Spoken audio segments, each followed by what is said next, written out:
Okay, a very good afternoon, everyone. It gives me a great pleasure to welcome you to our session today on the latest development of Malaysia e-invoice. My name is Prem and I will be your host for today. And to all our Chinese colleagues, we wish you a very happy new year.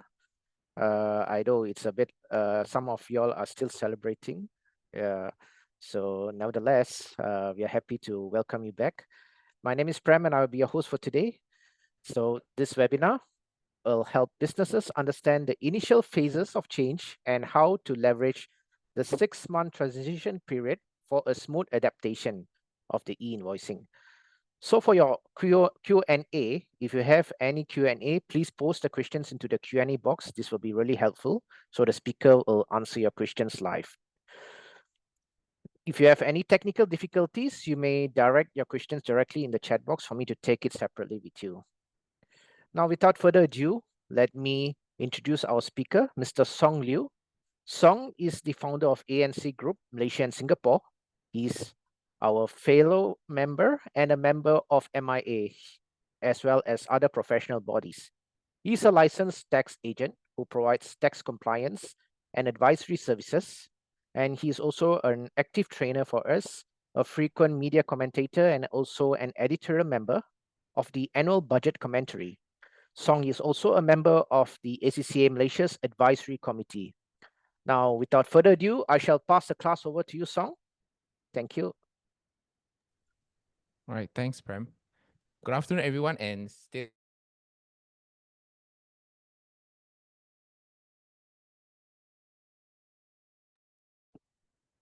Song, I think your line is lagging again.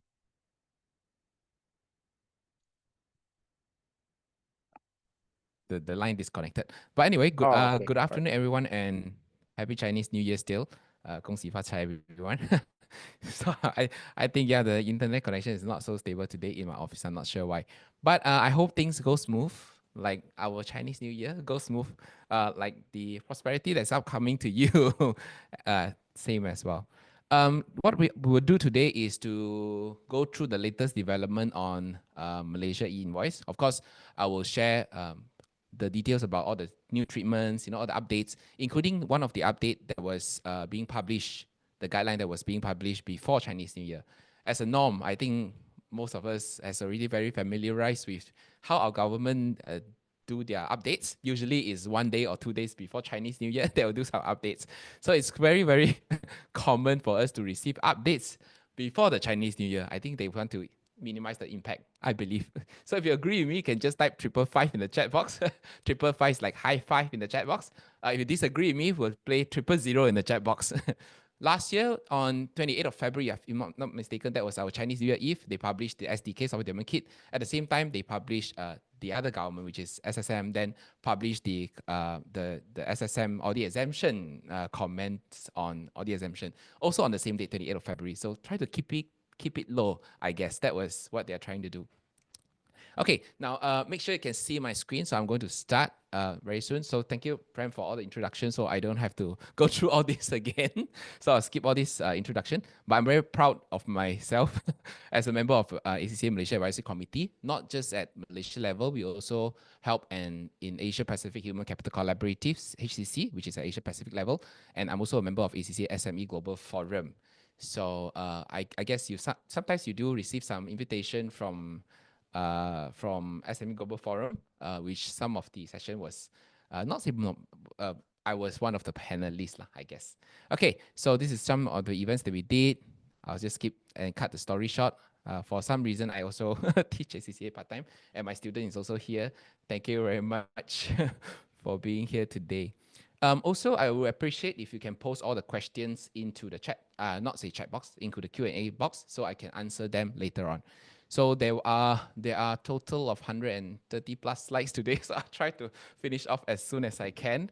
And also I committed Prem to give a demonstration on my invoice portal. So I will do that as well. So today, so I'll keep the conversation short and precise. Okay.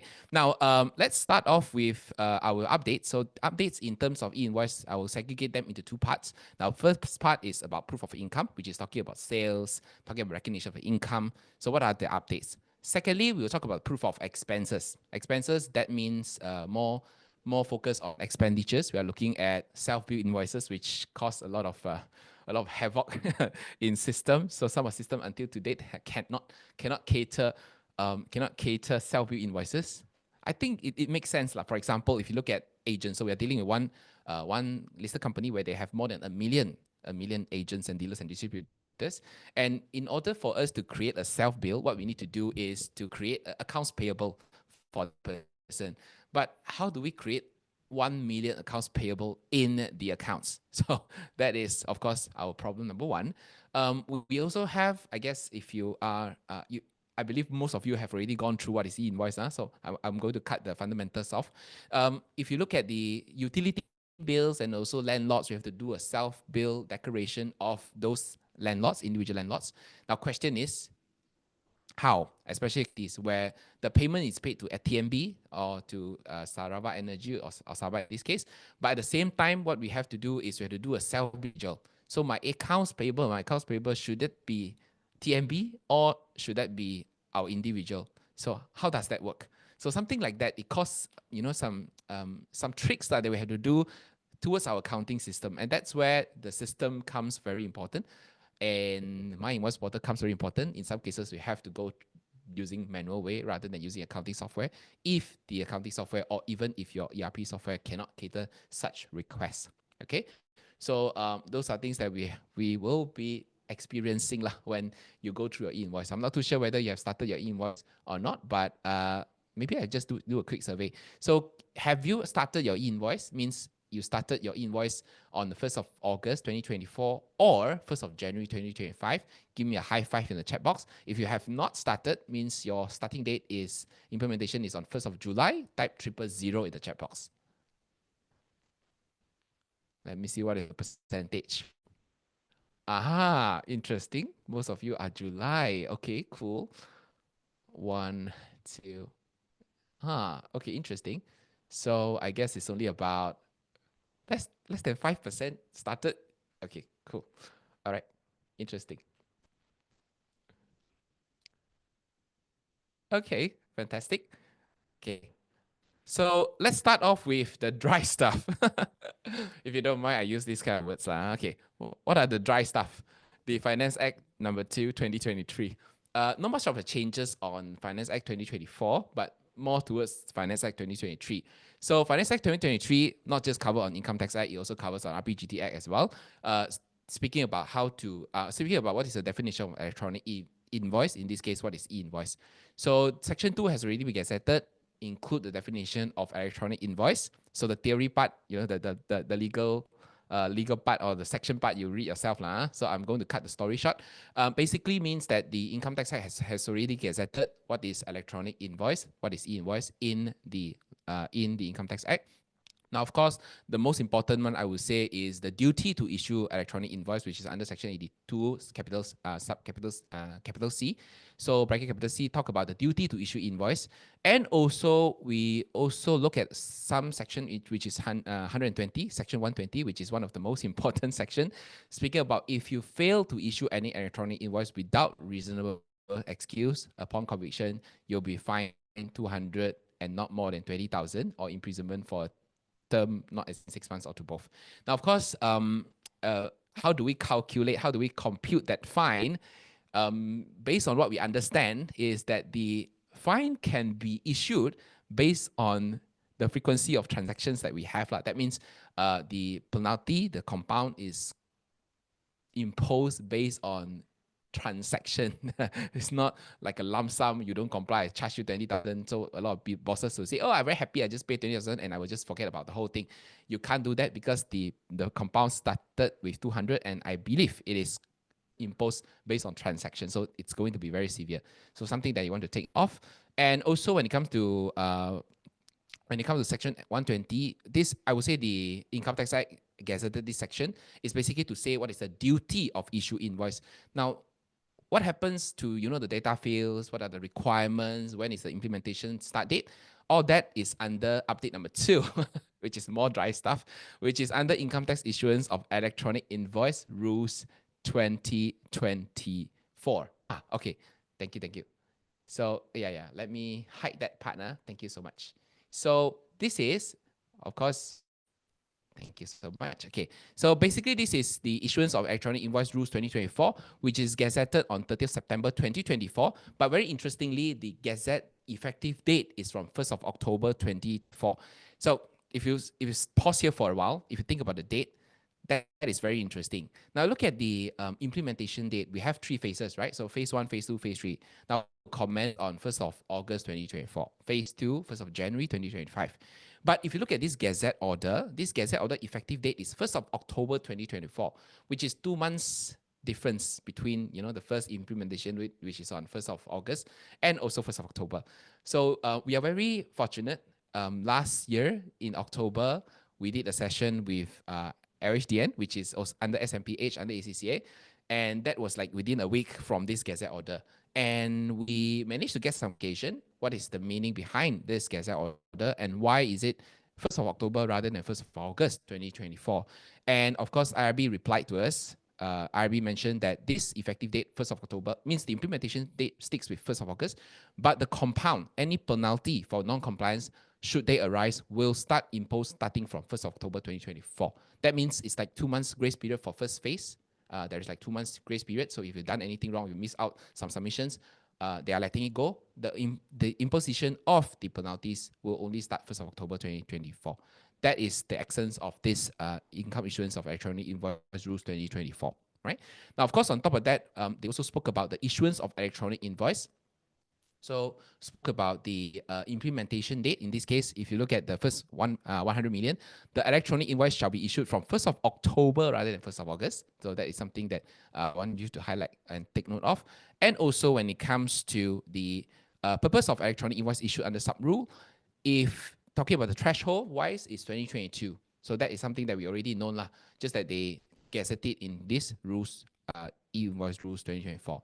Now, issuance of electronic invoice, if there is a change of accounting period, then you do apportionment based on A divided by B times 12 months. I guess you know that very well. And also the particulars of electronic invoice in this case. So particulars of the e-invoice spoke about the 55 data fields mainly. So the 55 data fields and also the particulars that we required to disclose in our invoice. Now, please take note, invoice and electronic invoice is two distinctive documents. So invoice is our normal invoice. We issue a normal invoice, that is an invoice. But when it comes to electronic invoice, it's an electronically transmitted invoice that is transmitted to IRB. So when it comes to invoice, it can be a PDF, it can be a Word file. But when it comes to even Excel file, spreadsheet, you get spreadsheet. So but on the other hand, if you have if you're looking at electronic invoice on the other hand, so electronic invoice is looking at XML and JSON file. It's a system file, right? So sometimes, if you see some of the invoices, that is an electronic invoice, but it doesn't consist of all 55 data fields.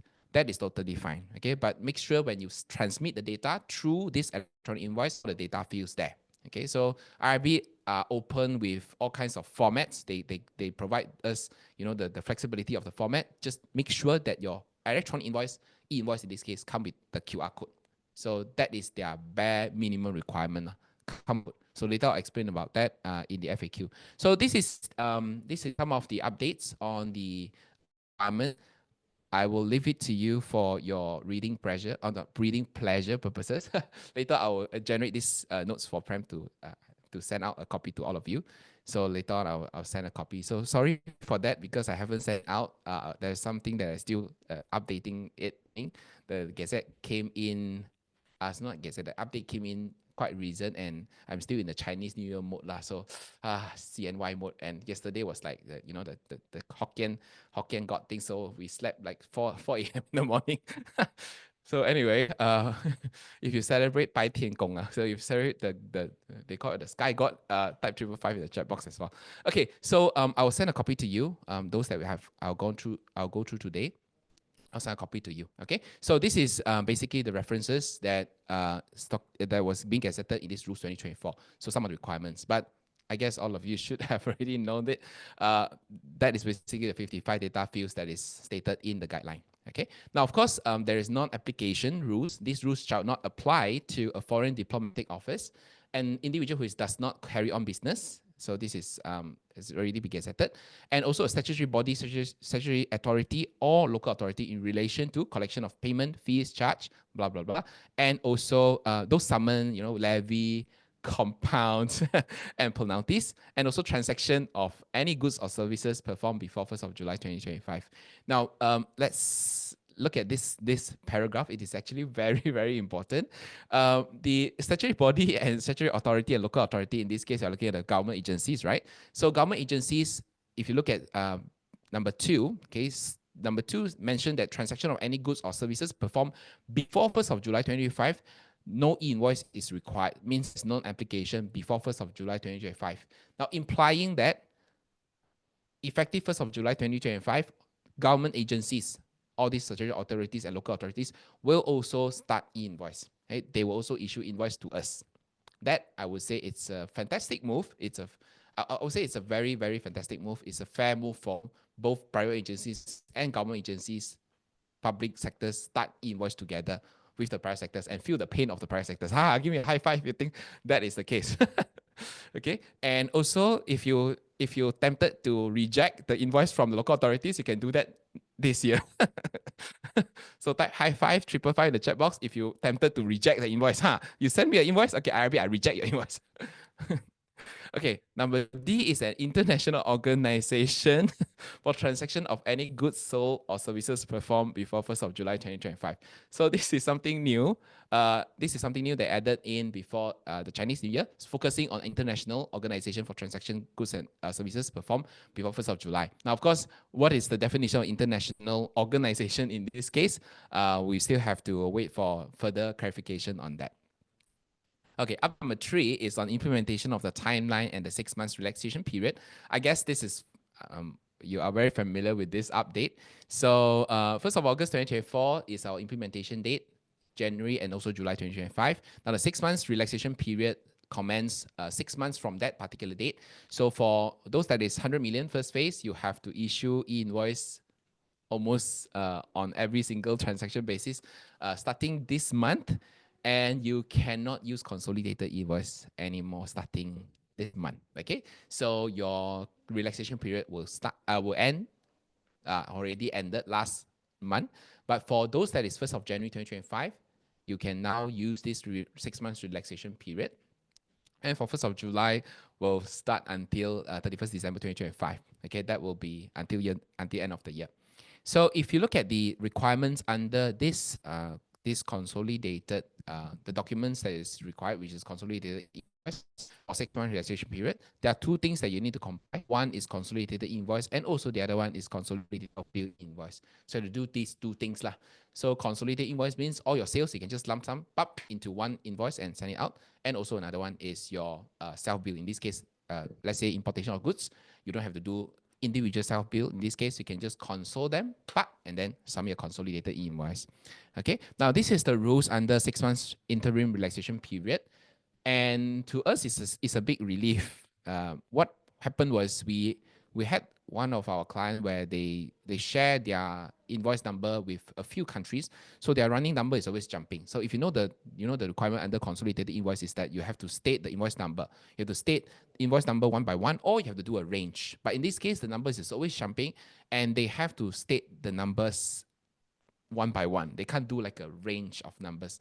So we spoke to IRB, we wrote to IRB, we said, can we have, like a concession, or is that a way, maybe I can just put for the month of January or something like that. Can we do that? IRB replied, said, no, you should go and check out your invoice number. It should be in sequential.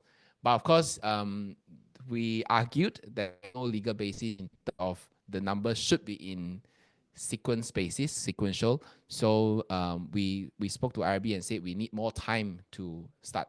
We need more time to research on how do we do that, because the system cannot cater such requests and they have to do it manually. And we are looking at about 40 to 50,000 transactions per month. That means consolidated invoice is 40 to 50,000 in lines, and one invoice can only fit like 100 lines. So we are looking at 4,000 to 5,000 invoices, consolidated invoice on a monthly basis. That is very stressful for the client. And of course, it came very relief because of this. Number C allows input of any information or details in the description of the product and services field in the consolidated invoice or consolidated self-bill. So that is a big relief to our client.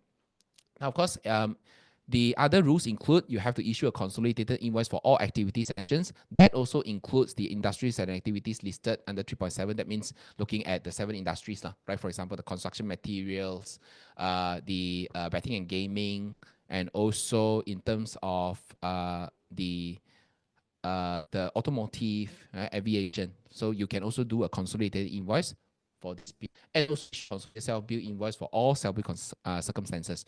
Now you can choose not to issue individual invoice. That means you can, the client say, can I get an invoice from you? You can just say, boss, I have not ready yet, so I'll give it to you after when I'm ready. You can do that. Okay, you can do that. So that allows you to do that. You can always show them this regulation and say, okay, I'm not allowed to do that for now. Okay, so I'm not say not allowed. I'm to not to issue for now. Once you comply with these two rules, these two invoices, then IRB will not take any proceeding section 20. Okay. Now update number 4 is the exit threshold for 150,000. So this is came by surprise, and I'm not too sure whether it will increase to 500,000. So if you heard news about the threshold might increase to 500,000, you can type 555 in the chat box if you heard something like that. But that has not been announced. No official announcement yet so far. I'm not saying yet, but not sure whether that is going to be true. They will increase it to 500,000, but for now, it's still maintained as 150,000. Okay, so the exemption from implementing e-invoice, 150,000. So these are the one that is exempted. And the last one, taxpayer with annual turnover of revenue of less than 150,000. And the guidelines, the conditions, the criteria are all stated in the general FAQ. So you can go and check out the FAQ, but I've already summarized for you here. So the company with 100 million start from 1st of August 2024. 25 million will start commence 1st of January 2025. Company with more than 150,000, which is not within the group, will commence 1st of July 2025. And when it comes to transitional period, we'll see phase 1, phase 2, phase 3 lah. So there are 3 phases. And in this case, a lot of people asking, should I get e-invoice from, should I force my supplier to give me an e-invoice? Should I force my customer to receive or issue an e-invoice to them? Now, for this case, I would say during this period, especially your supply invoices, there are some with e-invoice. You can accept them, of course. There are some without e-invoice. It's just normal invoice. You can still accept them. Section 33 sub 1 has not been amended, so it's okay to receive those invoices. And also, if they can't issue you a normal, or if they issue you a handwritten invoice, and that is still acceptable as well, because when we look at the the guideline issued by IRB in terms of the illustrative examples, illustrative guide by the IRB allows small businesses, like for example those nasi lemak makcik, or those that is the food stall by the roadside or some hawker stores, they allow them to issue handwritten invoices. Okay, that is acceptable. So all these invoices that you receive for this period is acceptable. It's okay to accept it, and that will, I would say, impact how we do our staff claim policy lah. And with our staff claim policy, we started off with no invoice, no claim. Then all of a sudden, government go and change the law. Okay, no invoice, no claim, but you can have this condition. Then now you have 150,000, no invoice, no claim, but if this is 150,000, then you can ignore the invoice. But how do we know whether this seller is 150,000 or not? There's no way we can know. There's no way we can find out. So in this case, IRB mentioned you do not have to find out. It is not your duty to find out. Whatever invoice that they pass to you, you can just accept it. It still remain claimable under Section 33, Sub 1 of the Income Tax Act. Okay, so that is the update. Now, also for newly set up company, 1st July 2025, I think this one all of you know. Okay, MSME that exceeds 150,000. Okay, this is interesting. It's an update in the FAQ.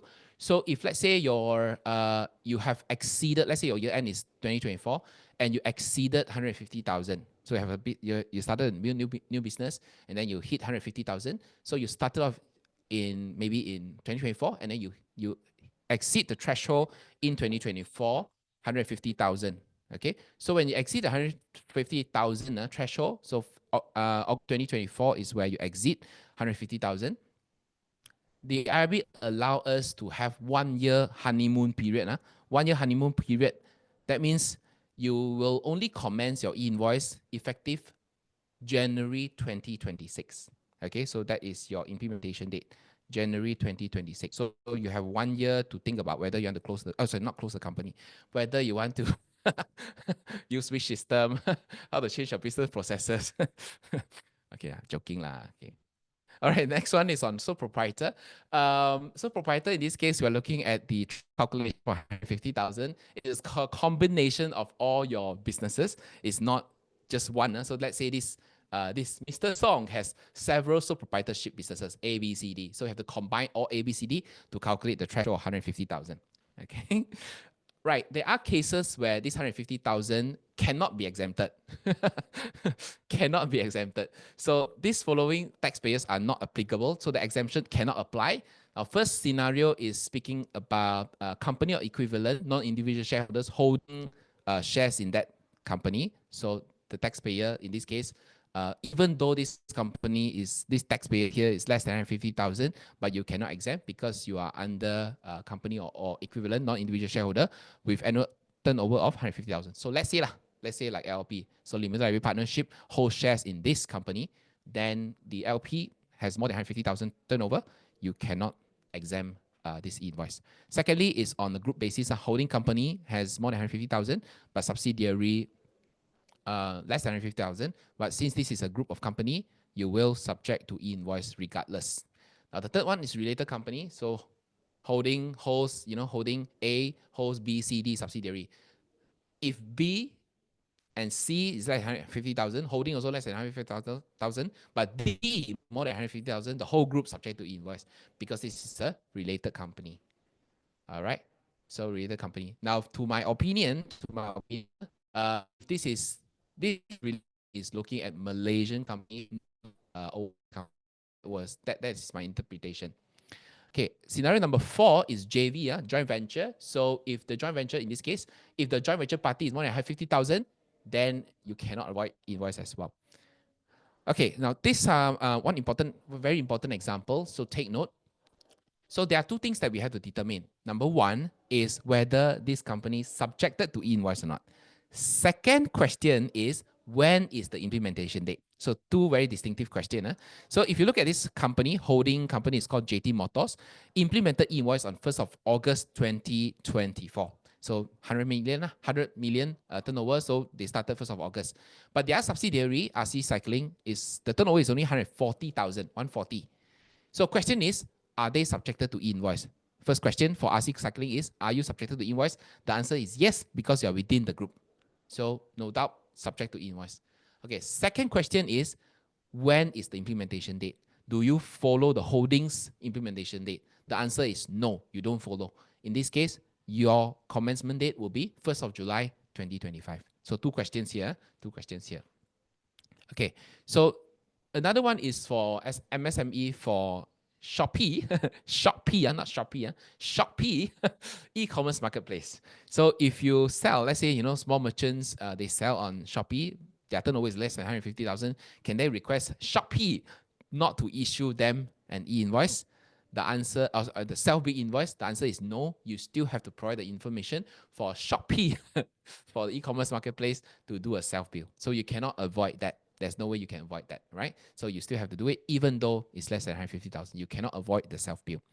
Okay, right. Update number 5 is on e-invoice format. So just a quick one is on the FAQ. This is the invoice format that was being shared by IRB. Now, of course, IRB did never mention you have to strictly follow this format. They never mentioned that. So in their FAQ, this is one of a very important FAQ. Does IRB provide a standard visual representation template for suppliers to share the invoices to buyers upon IRB's validation? So is that a format that we have to follow? Is this the format that we need to follow?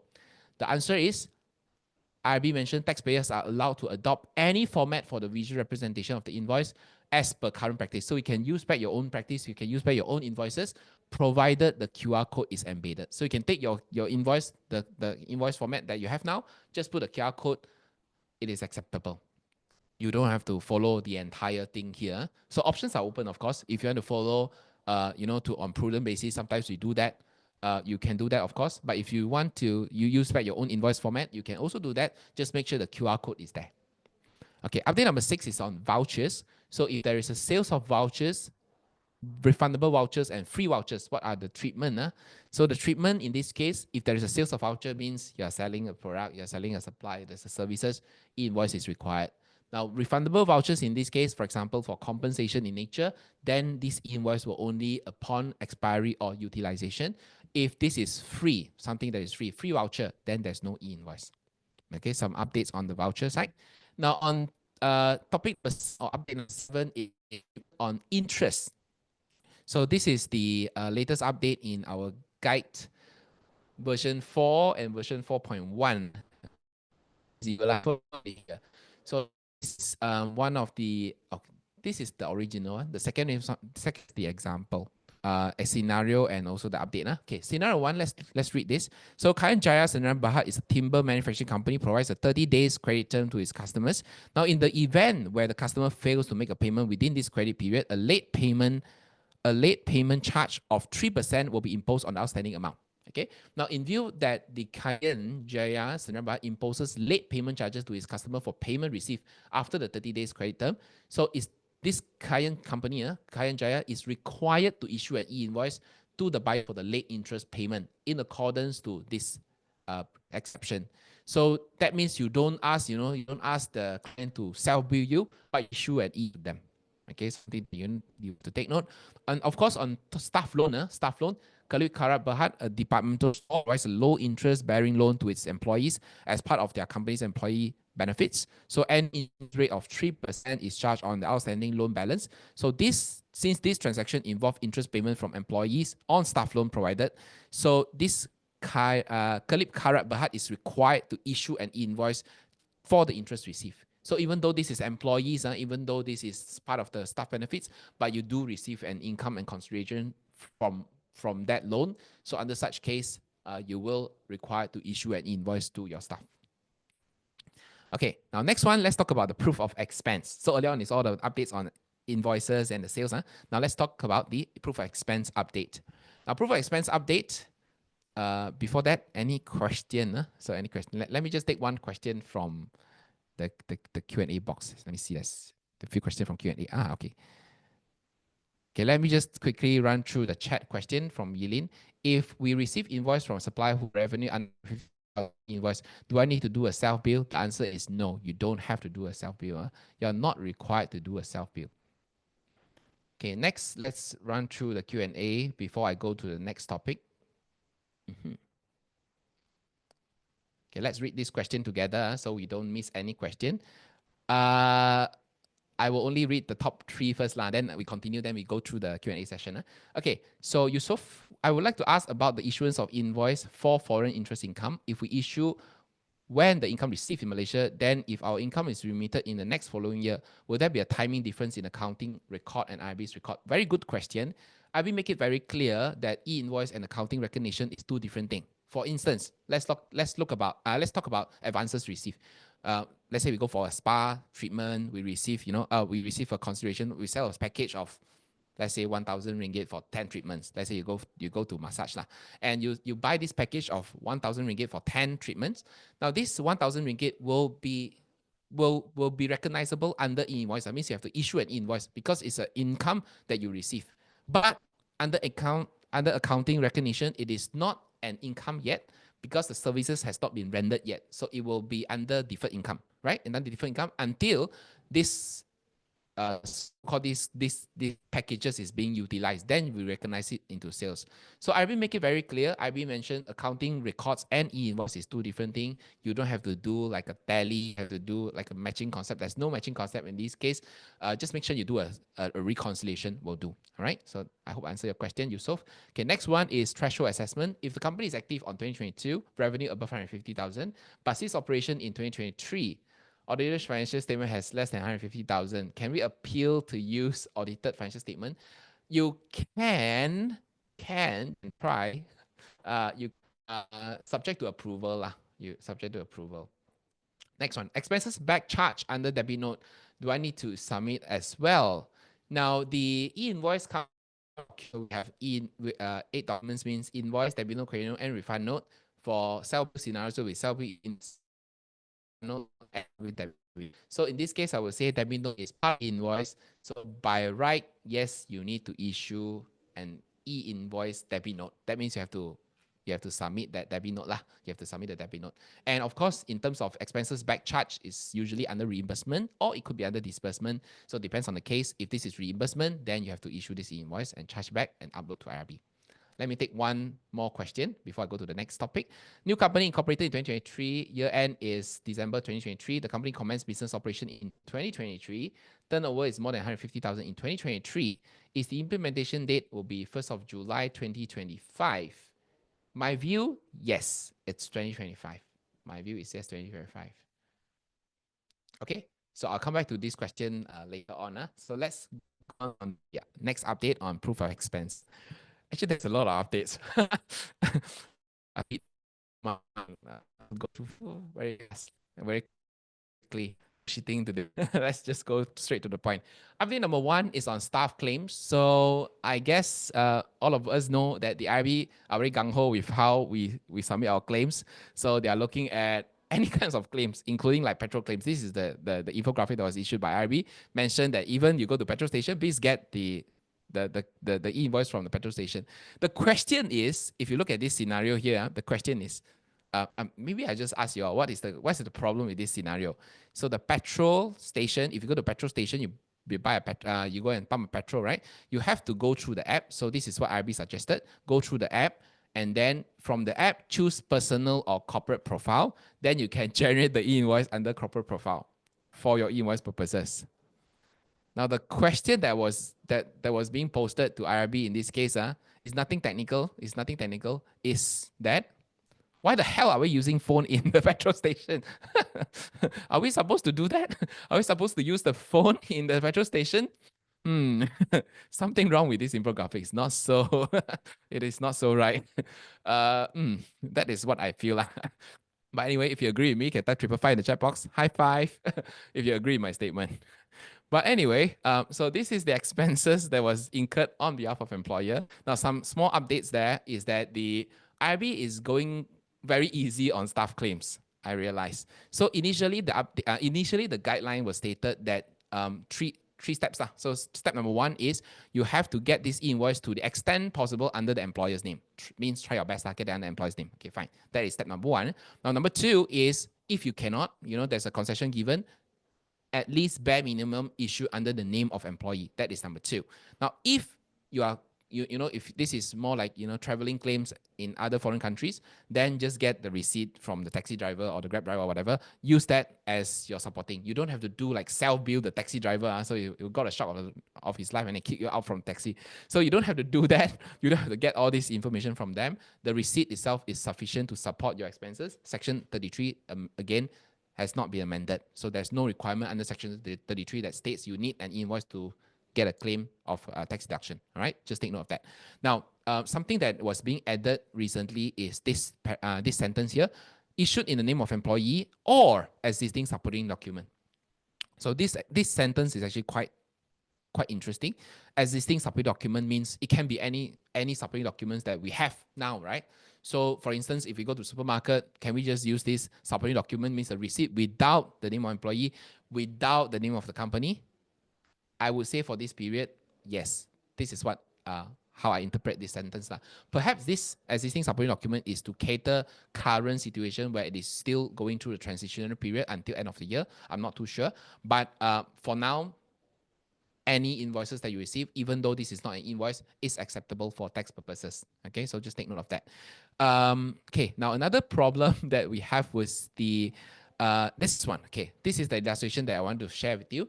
So under the this is illustrative guide, IRB's illustrative guide, illustration 1. So let's say this Tina purchased 50 boxes of kueh from Machi Rosa for her company's meeting, and Tina requests for an e-invoice from Machi Rosa. So Machi Rosa says, hey, my turnover is less than 150,000. How can I issue you an e-invoice? So as Rosa's annual revenue has not exceeded 150,000, so therefore she's not required to issue any invoice. Means she can proceed to issue a handwritten receipt to Tina for claim purposes. So from this illustrative guide, which is from IRB accept handwritten invoices, accept handwritten receipts. So that is still acceptable under the Income Tax Act. Okay, now next one is self-bill. Don't ask me why I choose this picture. Okay, update number 2 is on self-bill invoices. Just to take note, the IRB elaborated, expanded the scope of interest payment for this part here, and also uh, another another new item lah under the self bill. So if you look at this G, interest payment except for businesses, financial institutions that charge public at large. So interest payment made to employee, which is the one that we mentioned earlier on. Interest payment by foreign payer to Malaysian taxpayer. Interest payment to related company. And this is the one that was being added recently. Number 4, interest payment to a related company as defined in the Income Tax Act, incorporated in Malaysia, who provide centralized treasury services to its related companies. Okay, so this is something that you need to take note. If you are providing centralized treasury services, then you do not need to do any self-bill in this case. And finally, is late payment interest or charges imposed by Malaysian taxpayer. So A, B, C, D, E, F, G, H, I. So initially there's only 8 items. Now there's 9 items. So payment in relation to capital reduction, share capital, unit redemption, share buyback, return of capital, or liquidation proceeds. So this is newly added. And also we have to check the date lah. So basically this is in tandem with the, I would say very much and in addendum with the capital gain tax. So you look at the written agreement. If there's a written agreement, then we'll use that agreement as a date. If there's no written agreement, then the date of completion will be the date. So it's very similar to the treatment of capital gain tax. So if no approval is required from the government or state government, the date of issuance will be the date of agreement, if there is a date of agreement. If approval is required, then the date of issuance will be the date of such approval. Okay, or the approval is conditional, then we look at the conditional where it is satisfied. If there is no agreement, then the date of completion is the date of the e-invoice. Okay, so take note of this new update. And 9 items. So the self-bill in this case, the supplier will be the investor, the buyer will be the investee. Okay, investee and investor scenario. Update number 3 is payment to agents and dealers and distributors. This is from the FAQ. Very interesting guideline and also some examples that was being added into the FAQ. So payment to agents and dealer distributors, if you look at scenario number 1, if your net commission paid to agent, so that is the net commission, means your commission payable is 3,000, your actual payment is 3,000. So 3,000, set off, okay, no problem, issue and sell-bill invoice, that's it.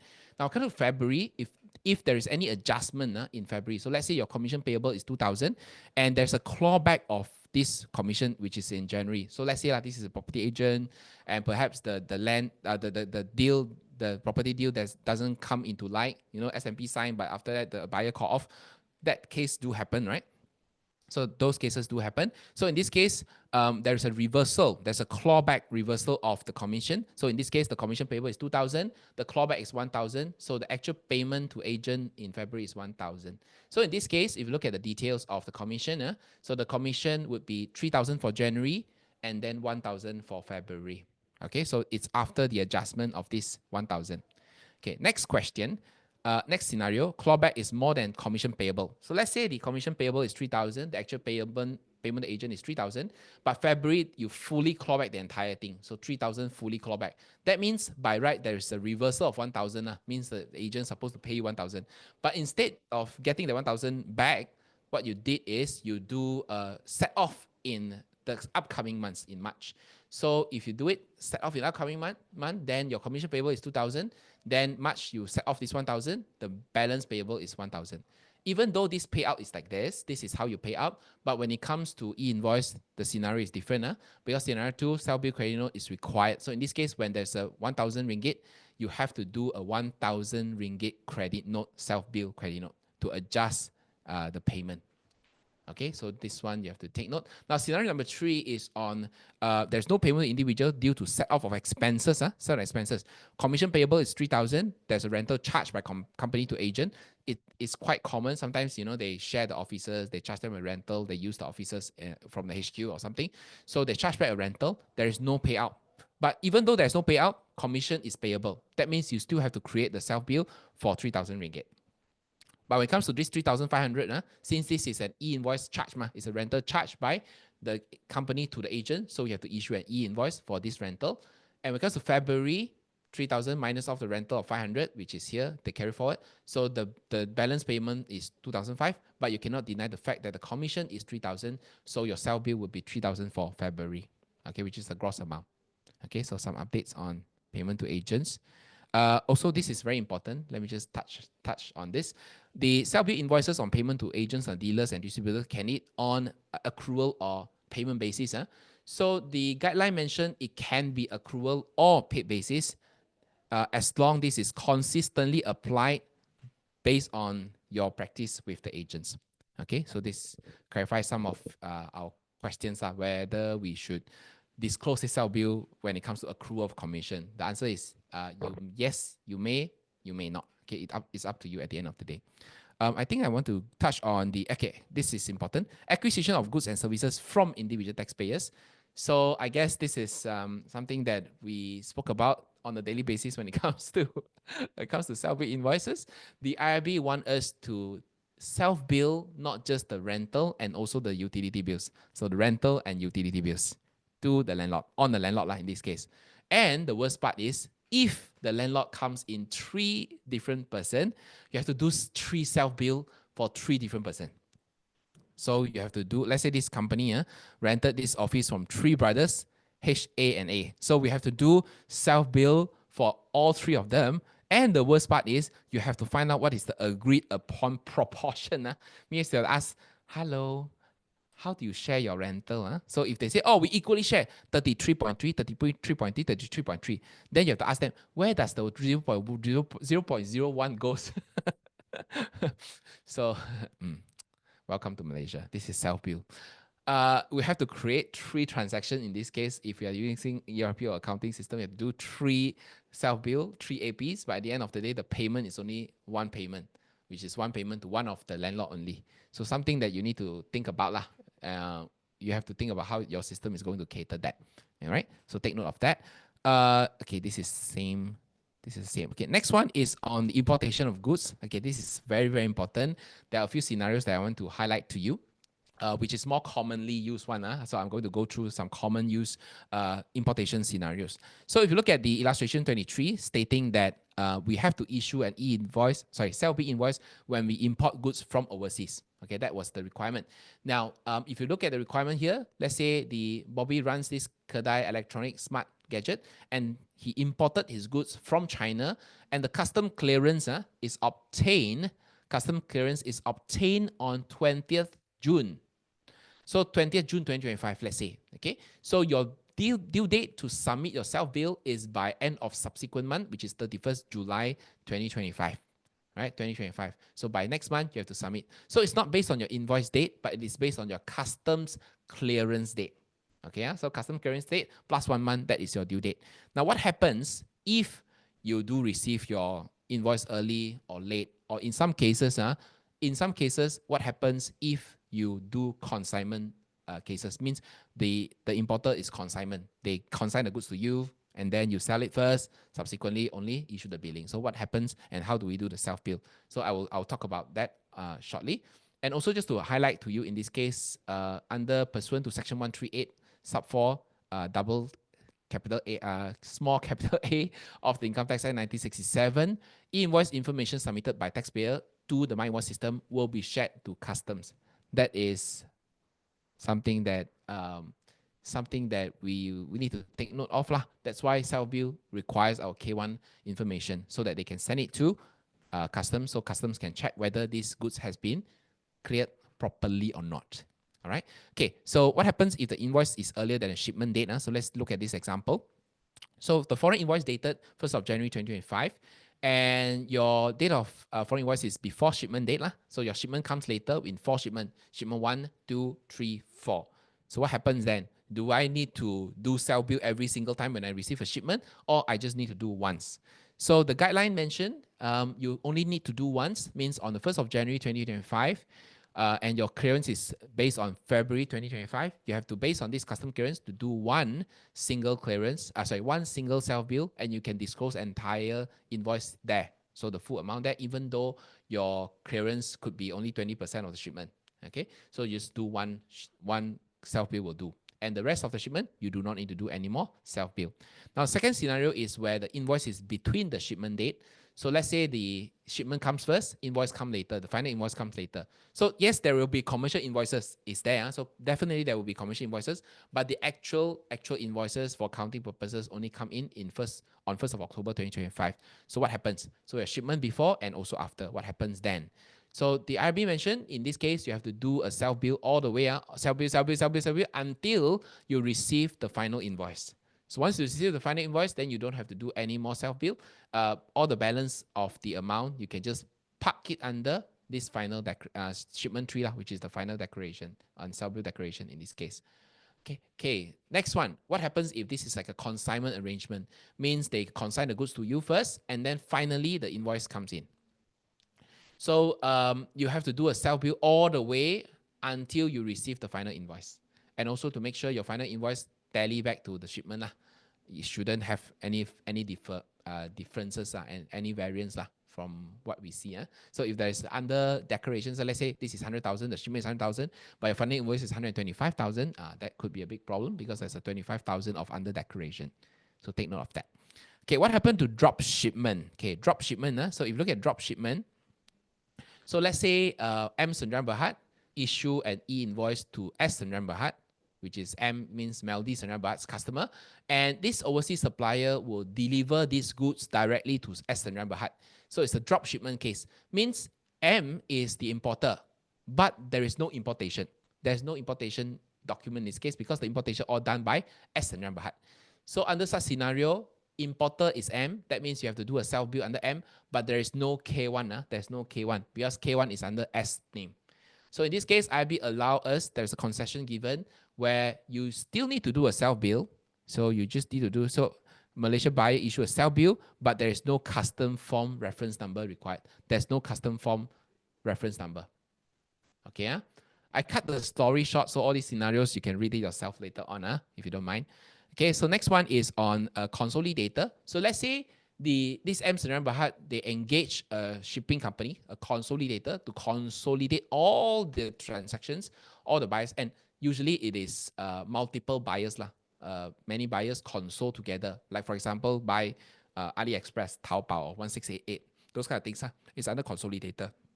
So when it is under consolidator, even though you are the importer, but there is no K1.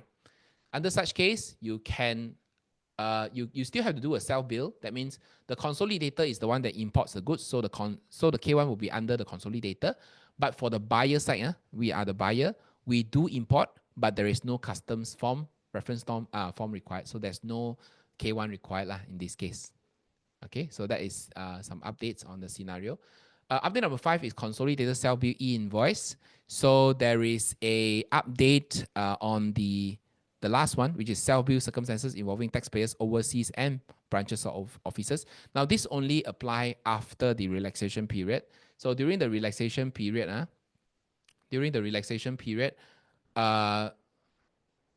we can issue a consolidated self bill invoice. Now, after relaxation period, only these 4 scenarios can issue a consolidated self bill invoice. So this is only for after the relaxation period.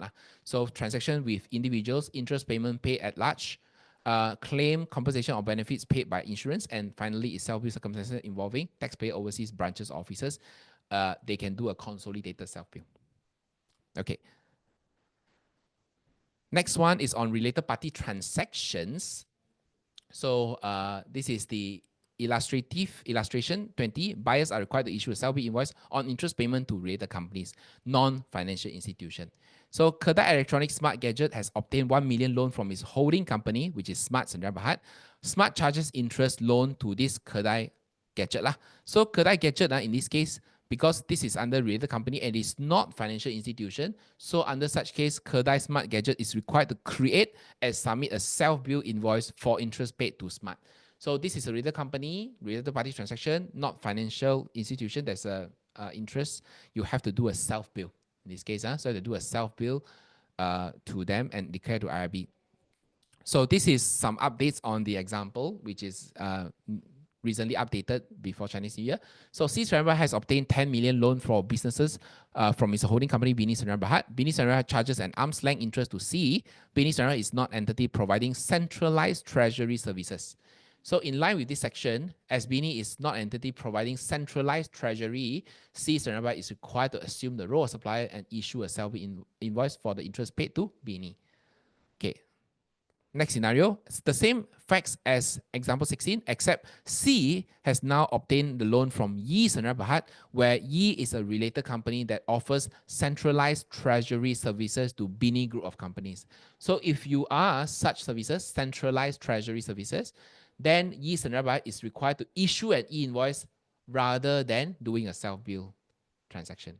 Now, question again, how do we define centralized treasury services? Then most likely we'll go through the principal activities. Maybe this is under investment holding company and so forth. So we have to look into the activities before we can determine whether they qualify under centralized treasury services or not.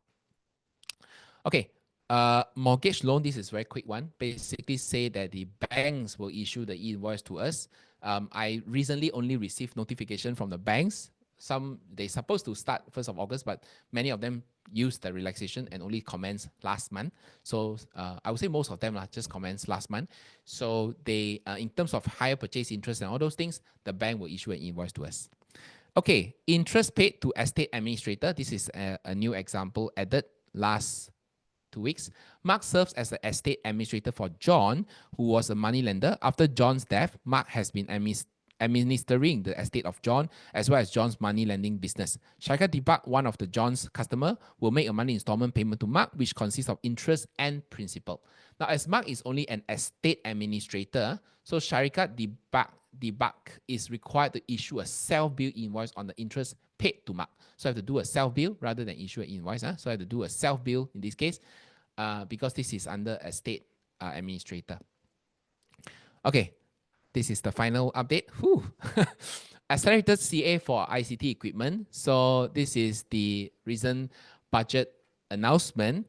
And 2024 has already been gazetted. So if you look at the ICT equipment, if you buy ICT equipment, including software and also your hardware for invoice implementation especially, so the CA rate, the capital allowance rate, accelerated CA is 2020, right? The initial is 20% initial allowance, 20% annual allowance.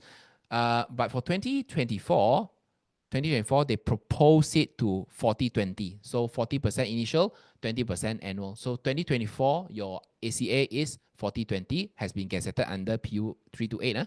Then the next one is 2025, which is looking at 2040. So initial guideline was saying that, oh, you have to, if you're not, you don't use the relaxation period, then I'll give you 2040. That doesn't apply anymore. It overruled the entire thing. So once the gazette is out, all the ICT equipments for 2025 will subject to 2040 initial allowance 20 and annual allowance 40, means you can claim fully within 2 years. Okay, that will be the ACA updates. Update number 9 is on Teen Search and also My Tax. Prem, do you mind if I extend like 10 minutes for just to do a demonstration on the My Yeah, sure, Invoice? sure. Sure, sure, no I problem. You can forgot carry about on. my invoice, the thing, because I was looking at the brochure that was sharing, and I said, "Oh my god, I forgot about that." So Yeah, I'll no just touch problem. and go on that Yes. my invoice issuance, if you don't mind. Okay, let me just swap my screen. All of you, would you mind to extend like 10 minutes or 15 minutes, if you don't mind? Give me a high five if you okay with that. Otherwise, bye bye. Okay, cool. Now, 1st of January 2025 is where they updated the teen search in my text. So they updated teen search in my text. And it's very interesting because as far as we know, implementation of invoice is all about teen number. It's all about teen number. So we have, I found out a way to check this T number. So what I will do is I'll just demonstrate one time to all of you. Just give me a sec. Just give me a sec. Let me just set it up. There's a few websites that I have to open, and there's a few passwords I have to key in. So just don't mind me for a while. Okay. Very quick one.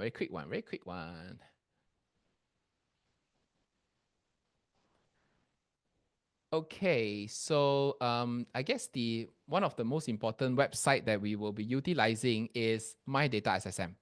I think you should be familiarized with My Data SSM lah. So My Data SSM, you can go and create an account, and from there you can actually search the company's information, the company's registration information, and from there you can put it into Teen Search and find out what is the T number of the company. So just give me a while. Let me just open my text. Okay.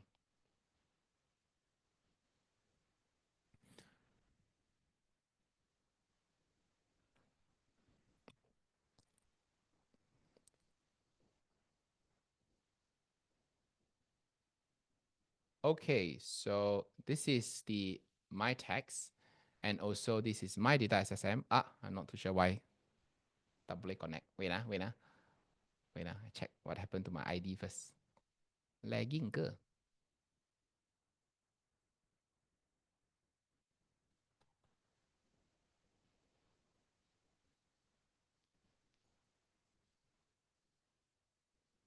Okay, so yeah, was very slow. Okay, so let's look at the SSM, My Data SSM. This is a website. And if you search ANC Group lah, this is my company's name, ANC Group Sdn Bhd.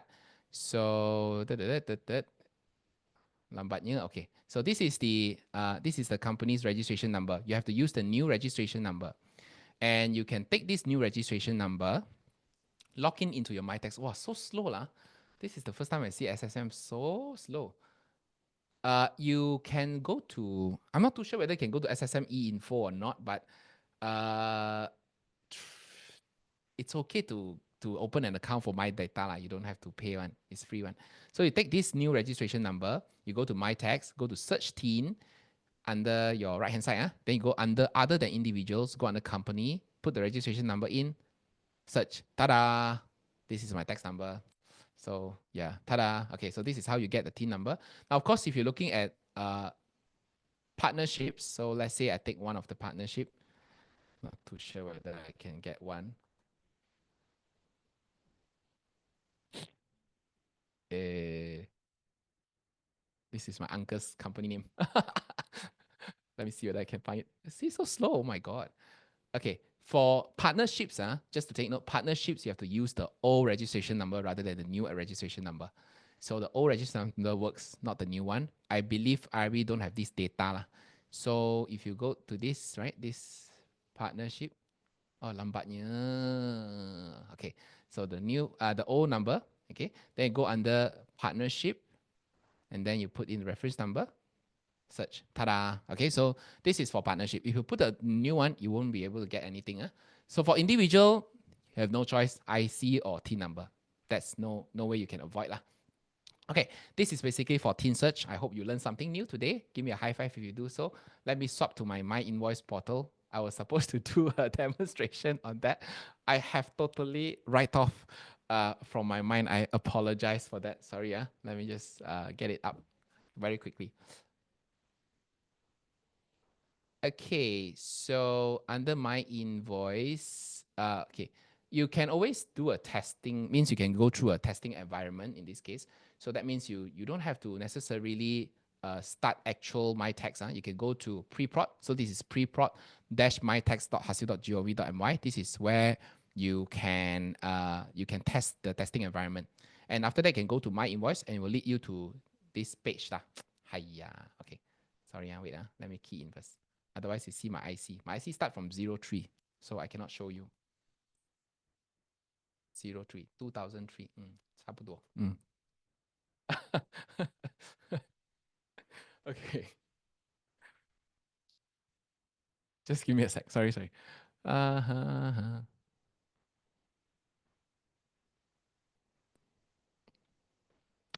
Okay, so for setting up, you have to get first setting up lah. You have to get your director's account to access it, and from there you can use your director's account to set a representative. You can set representative. That means you can put your own name. You can put whoever is the representative. For this case lah. So here, so once you get into my tax, assume this is the actual one. You can go to profile, and then you can go to right hand side. This appointment of representative. This is where you can set the representative name. Don't know why it hangs there. Hi, my information all showed to you. Oh my god. Never mind. This is a bank account. Feel free to bank in some money for me if you want to. I don't mind. So slow. Oh my god. Okay. Chinese New Year mode lah. See, still Chinese New Year mode. Nothing to say. See, Chinese New Year mode. Okay, so appointment representative, you can put the IC of the person and then you submit lah. Then it will become representative. Now, take note when you submit this representative, how do you check or how do you check their settings? You can go to My Invoice Portal by clicking this My Invoice Portal. You can go to View Taxpayer Profile, and then you scroll all the way down. You will see the name of your representative, but you won't be able to see their name yet until they activate this account.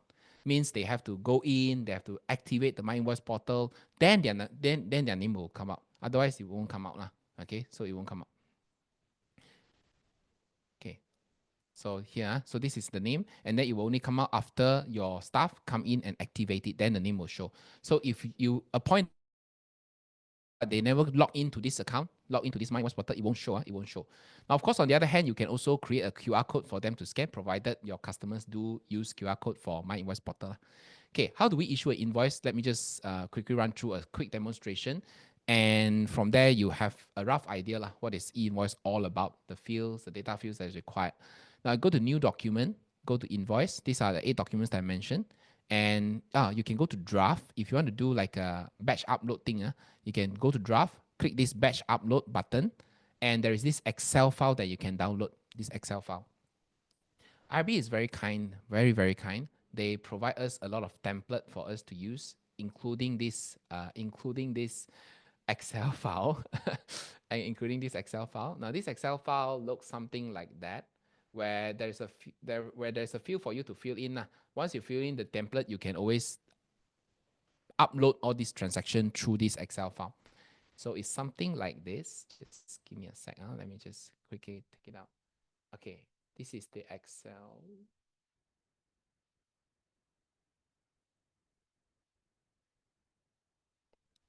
Okay, can you see the Excel file? Oh my God, so big. Okay.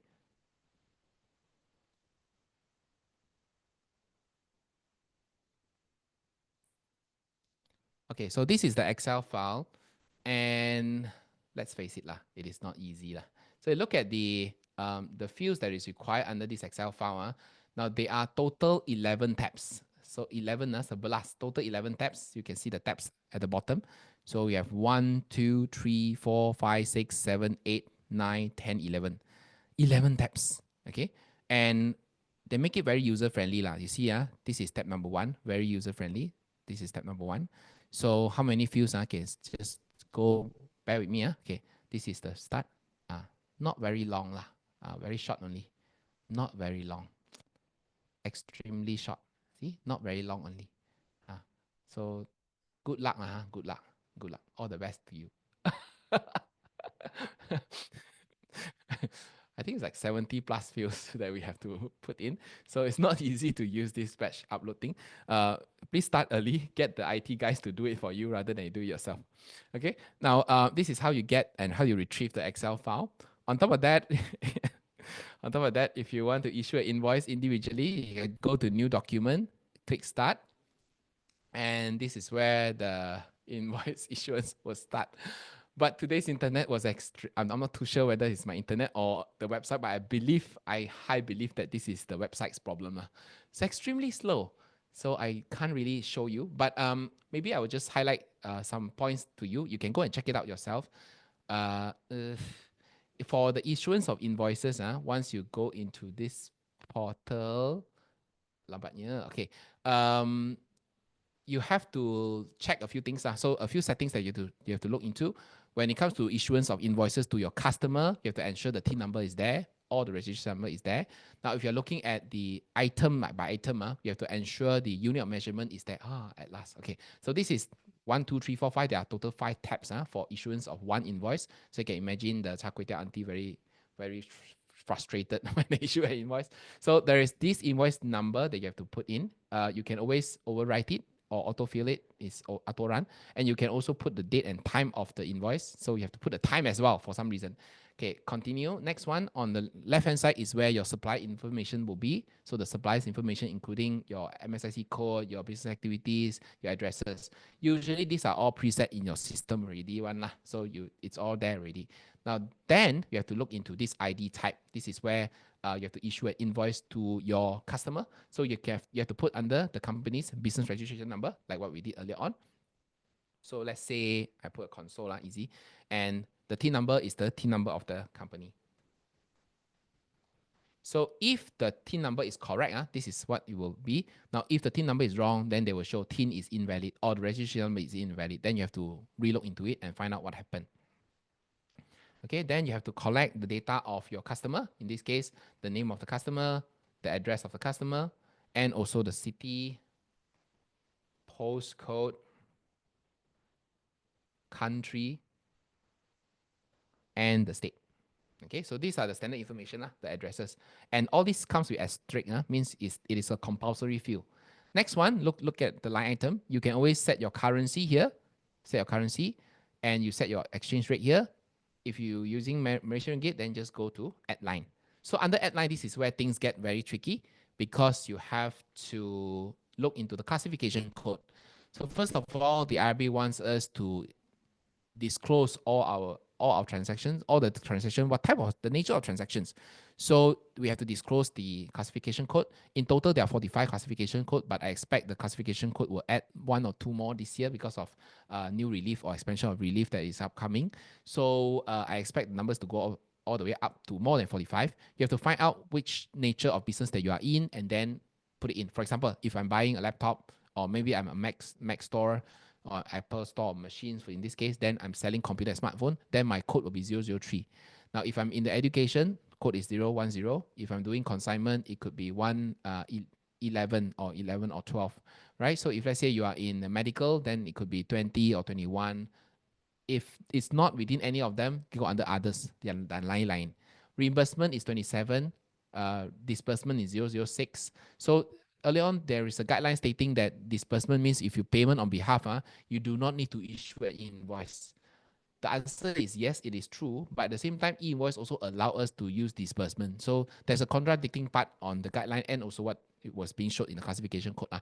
So the IRB allow us to do both, means if you pay on behalf, you can always claim it back based on, use a payment proof and claim it back. Or otherwise, you want to put it under invoice, you can put it under 006. Okay. Now, self bill starts from 34, 35, 36, and all these are the self bill. Also, another one self bill is under 009. This is self bill 009 for e-commerce. Okay, so please familiarize yourself with these codes and study them through. Okay, for example, let's say I take one example. Let's say I'm selling cha kway teow. So cha kway teow. Okay, so cha kway teow. Then next thing is the quantity. So I have to put a quantity. And the best part of this invoice is about your unit of measurement. IRB is very kind enough to give you your unit of measurement, UOM. Not a lot lah. It's about 2,000 items only. So you go and search which one is your desired UOM, about 2,000 items here. For char kway teow, you can use plate. You can use plate, and then proceed. So initially it's 10 ringgit. Now with e-invoice it's 15 ringgit, increased by 50%. Taxes is compulsory field. You have to add the taxes. And then other than that, all the exemption, if it's applicable, then you add. Okay, so this is how you create one invoice. And if they want another item, boleh tambah telur mata ke? Oh my God, you have to redo the whole thing again. Okay, you have to add a new line and then subsequently press continue. These are the frequency of billing information. These are all optional fields, so it is not compulsory, except for importation, which is under reference number of K1. That is compulsory. Other than that, is all optional. So you can leave it out and then submit the last one and submit invoice. And submit, you have to sign and submit. You have to key in the IC. You're using my invoice portal. Now, again, I do not seriously recommend you to use my invoice portal. I still think that using a software would be the best option for us to move forward. But of course, for small businesses, they cannot afford for system, then they have no choice but to use my invoice portal. But if you can see the time that is being taken, it is extremely long for one invoice to be issued. So I wouldn't recommend, but if there are Okay, so this is how invoice is being implemented. These are all the fields that is required. So if you look at the invoice, right, you can see the IB required our invoice number, sorry, our team number. IB requested for our team number, our customers team number, and all those things. Now, take note, IB never requested for customers MSIC code. Why the hell are a lot of some of you or a lot of you go and request for customers MSIC code? Why are you doing that? So you don't have to request for clients MSIC code. It is not required. Okay, then where got MSIC code for customer? So why do we do that? The data field only requires MSIC code for supplier, not the customer. Okay, so take note. So this is how you issue an invoice. Most important is from accounting point of view or ERP point of view, you have to start working on your customer, which is your AR side accounts receivable. Make sure the T number is all there, the registration number is all there, and then your stocks, you have to make sure your UOM is there and also your classification is there. When it comes to accounts payable, then depending on what kind of accounts payable so let's say they falls under the self-bill part, they have to make sure the IC is there, the T number is there, the information, the registration number is all there. Okay, that's all for today's demonstration for my invoice portal and the update. I sorry for the delay, and I know there's a lot of questions in the Q&A box. Uh, Let me just project it. Hold on, where's my Q&A? Okay. Okay, so Q&A box. Then I have to ask permission. Prem, can I do the Q&A? Do I have still got time Yes, for the yes, Q&A? yes, yes, yes. Sure, sure. Can proceed. Okay, let's take some questions. So I apologize if I can't go through all of them. Uh, I'll try my best to answer as much as I can. Okay, let me pull out the box. Hold on, just give me a sec. Where is my chat box? Okay, let's start. Okay, how about the partnership business, which the revenue less than 150,000, also subject to e-invoice? You can opt out from e-invoice since you are less than 150,000. So you can opt out, no problem. Is it necessary to issue and submit invoice before sending the copy of invoice to our tenant? Necessary issue and submit invoice before sending a copy. As per our company practice, we will issue and send the sales invoice 2 weeks prior to the invoice date to our tenant. For example, rental invoice dated February 1st for the period of 1st of February to 28th of February, issued and sent to our tenant on 15th of January. These invoices submitted by 3rd of February, as 1st and 2nd is weekend. Is the above in accordance with RHDN invoice treatment? That means you future date your invoice, I believe. So that means you send your invoice on the 15th of January, but you future date your invoice to February. Not an issue to me. It's fine. You can always future date your invoice. Just make sure that the invoices are validated after February. I don't see why we can't do that. So not an issue to me. I think it's fine. Okay, what is the definition of related company under invoicing? Fantastic. I also have this doubt. Now, if you look at the related company definition, it's only applicable under Income Tax Act under group relief. So it comes under group relief. The definition is with a prerequisite of 70% shareholding. But I don't think that is what IRB meant in their invoice guideline and FAQ. But for now, I'm taking that as a reference. But I don't think that is what they meant. But if I strictly look at Income Tax Act, that is the only definition. So you can go check out group relief. I can't remember the section, so go and search the section. Okay, if I'm placing FD on behalf of subsidiary, upon maturity, the interest received would be returned to the subsidiary. Do I or the subsidiary needs to issue invoice for the interest? Okay, good question. Oh, I can see this screen, right? Okay, question. My screen is here. If I'm placing an FD on behalf, it depends on who is the who is the who is the placement, who is the beneficiary in this case, who is the placement party. Now, if you place means the certificate is issued under the subsidiary, then you're just placing on behalf, then no problem lah. But if you are placing on behalf means you put it under holding company and then you pay it back to subsidiary, then under such case, I would say invoice is required. Invoice is required because the invoice is under your name. Means the contractual obligation is under your name, under the holding company's name. Late payment interest for self or sale of asset. Sale of asset will subject to invoice also. Sale of asset got late payment interest one. Means you sell asset but they never pay you, then it's a collection late payment. I would say go back to the earlier earlier example. So if let's say this is like a related company, then the related company scenario will apply. Otherwise, if it's like client and the 3% scenario, then we will issue an invoice. Okay. Okay, what if I'm planning to contra receivable and payables amount before making the net payment? What impact are they? There's no impact when it comes to contra of payment. There's no impact because at the end of the day, e-invoice is on transaction, it's not on payment. So payment, how you set off, how you contra off, there's no issue. Okay, there's no issue. So no worry about that. It's all balance sheet contra off, nothing to do with P&L. Okay, next one, we will bill HQ after month end closing for the management fees after taking all the expenses of January 2025. We will bill the management fees to our HQ in the month of February, but we'll backdate it to January 31st. How to do it during e-invoicing? Very good question. If you attend our previous SMB page, SMPH event, now IB make it very clear. IB says when it comes to my invoice portal, the invoice, there's a date there, like the one you mentioned, the date of issuance. The IRB is looking at the validation date, not the document date. So that means your January claims, you will bill it in February, but you backdate to 31st January. Is that acceptable? The answer is yes.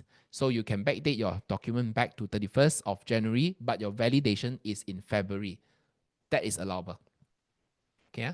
Okay. In regards to exemption of e-invoice rules, does the Malaysia entity, less than 50,000, still subject to issuing the invoice if the Malaysia entity is a wholly subsidiary of a Singapore entity?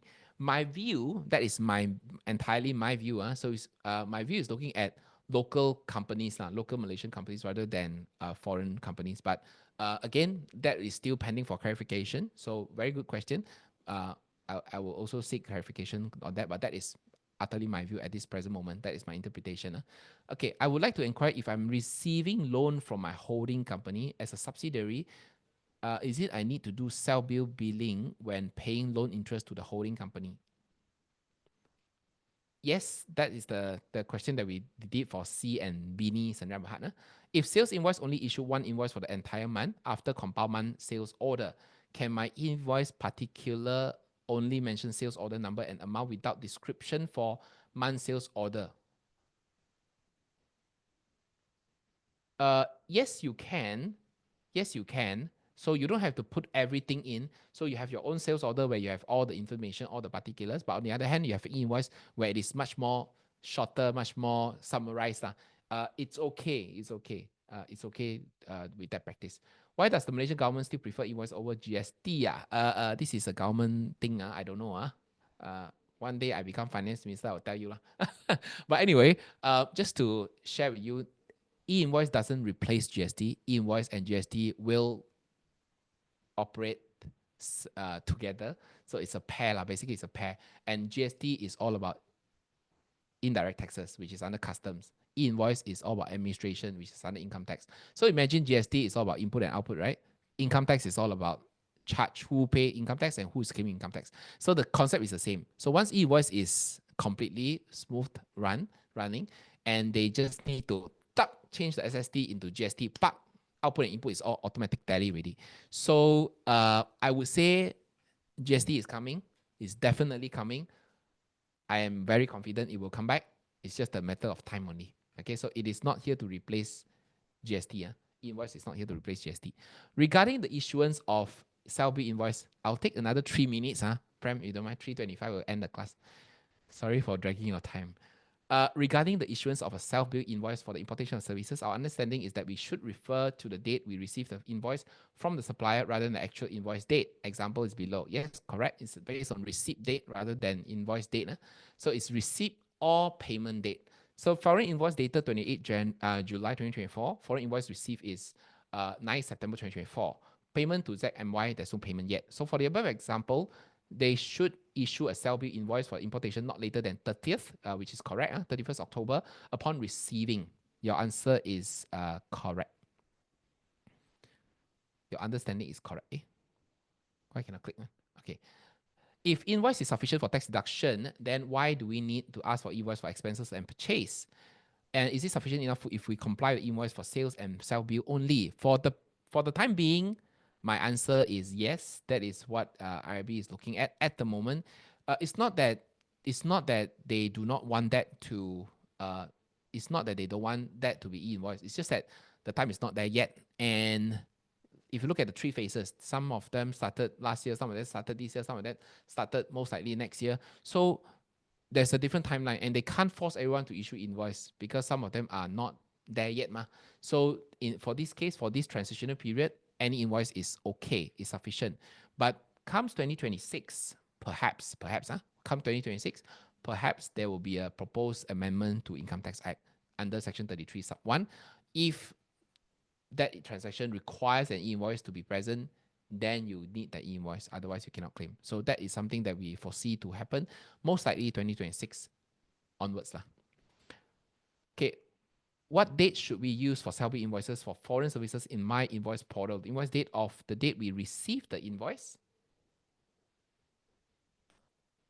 uh, is always the validation date. So it's always the validation date. When you do a self-bill, it's always the validation date. So it depends on when is your validation of the self-bill invoice. Means when you create the self-bill invoice. For the interco loan interest from holding to subsidiary, currently holding is issuing monthly invoice for monthly interest charge, but subsidiary never make a payment for interest. In this case, the subsidiary need to do a self-bill. The answer is yes, based on the example, yes. Any impact to tax com since subsidiary didn't pay for the loan interest. Uh, mm, I would say in the tax computation part, income tax is deductible based on incurred basis. So if you can prove that that is incurred basis, most likely you can. But I remember there's an exclusion clause stating that for special exclusion that cannot be deductible. So you have to look into that. But I would say overall invoice implication there is none. But for tax treatment, that is always there. That is always there, regardless of whether there is self bill or not self bill. The tax treatment is always there. Okay, last question. Capital reduction are equity transaction. If invoice issued as self bill, accounting treatment remains the same, separate matter, not an expenses to P&L. The answer is yes. Um, some of them they always thought that e-invoice is all about P&L item, which is our SOCI, but it's not that case. If the earlier example that I quoted at the beginning of this class, I mentioned about deferred income, that is balance sheet item. Disposal asset, balance sheet item. Anything that is capital and equity, balance sheet item. So not necessarily be a P&L item for invoice to happen. Okay, I think that's all for today. I apologize for those questions that I cannot answer. Uh, I hope I I hope I did well. Sorry for not being able to answer your question, and apologize, Prem and the team, for dragging almost half an hour. Sorry for that, and can I pass back to you, Prem? Thank you No very problem, much. Song. Yeah, no problem. I know there was a lot to cover. Yeah, and we have overrun, but it's okay. I believe it benefited our participants tremendously. And thank you once again, Song, for today's session. And to all our participants, thank you for joining. Please don't forget to submit your post-course evaluation. So the link has been shared in the chat box. So you may submit your post-course evaluation, and the certificate will be emailed to you within 3 working days after the completion of this webinar. Once again, thank you again, Song, for this session today. We hope to see you again in April. So we have another class on e-invoicing. Please Yep. don't forget to check out our website, malaysia.hccpd hub, to join the class. So, and with that, wish you well and have a wonderful working week. Thanks again, Song. See you again. Was a really nice session. Bye. 恭喜发 Thanks. 财, everyone. All right. Gong xi fai chai, everyone. Thank you Take very much. care. Okay. Bye. Have a great day. Bye.